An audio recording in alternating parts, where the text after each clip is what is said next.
Bonjour à toutes et à tous et bienvenue dans cette nouvelle vidéo. Je vais vous présenter 5 des plus impressionnants châteaux forts d'Alsace. Je compte sur vous pour partager la vidéo et vous abonner si ce n'est pas encore fait. Sur ce, bonne vidéo!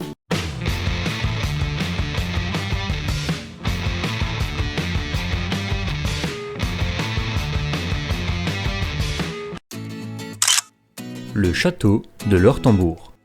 Mentionnée dès 1165, cette magnifique forteresse trône sur les hauteurs de Sélestat. Avec son donjon de plus de 30 mètres de hauteur et son mur d'enceinte de plus de 18 mètres de haut, le château de l'Ortembourg ou de l'Ortemberg, ça dépend des versions, est le château le plus impressionnant et le plus perfectionné militairement parlant d'Alsace. À un tel point que pour l'assiéger en 1293, un certain Otto d'Oschenstein, bon c'est un peu compliqué à prononcer, fait construire un château d'attaque à 200 mètres de la forteresse pour en arriver à bout. Il va même y installer une arbalète géante sur la tour pour lancer d'énormes projectiles sur le château fort. Mais il tiendra bon.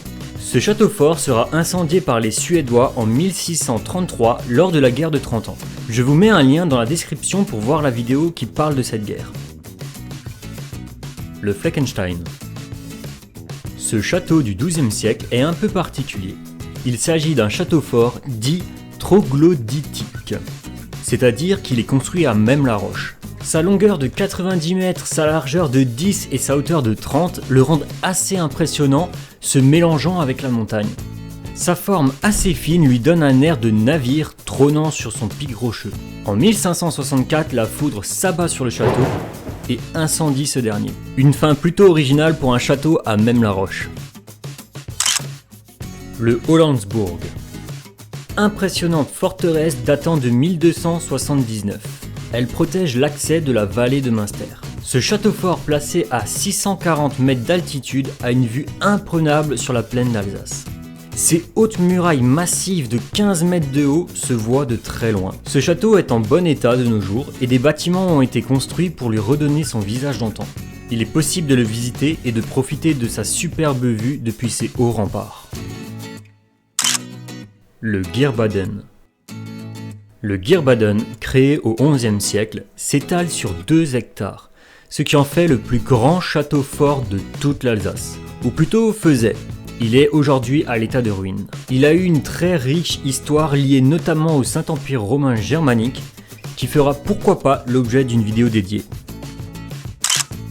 Le Haut-Königsbourg. On finit cette vidéo avec sûrement le plus connu de nos jours, le château du Haut-Königsbourg. Château du XIIe siècle situé entre le Bas-Rhin et le Haut-Rhin, le Haut-Königsbourg est un château que l'on peut visiter. C'est d'ailleurs le seul château fort d'Alsace en état de musée. Car en fait c'est bien de ça qu'il s'agit. Le château fort que l'on voit aujourd'hui a été rebâti sur ordre de l'empereur d'Allemagne Guillaume II qui voulait lui redonner sa splendeur d'antan. Le château avait été détruit par les Suédois en 1633. Oui, encore eux. Le château a accueilli pas moins de 561 000 visiteurs en 2019. Attention tout de même, l'empereur a pris certaines libertés pour la reconstruction qui ne correspond pas forcément au château initial, mais il reste très impressionnant à visiter et très intéressant. Si la vidéo vous a plu, je compte sur vous pour la partager, c'est vraiment les partages qui permettent de faire connaître la chaîne. Et si le contenu de la chaîne vous plaît, abonnez-vous pour ne rater aucune vidéo. Sur ce, portez-vous bien et à la prochaine!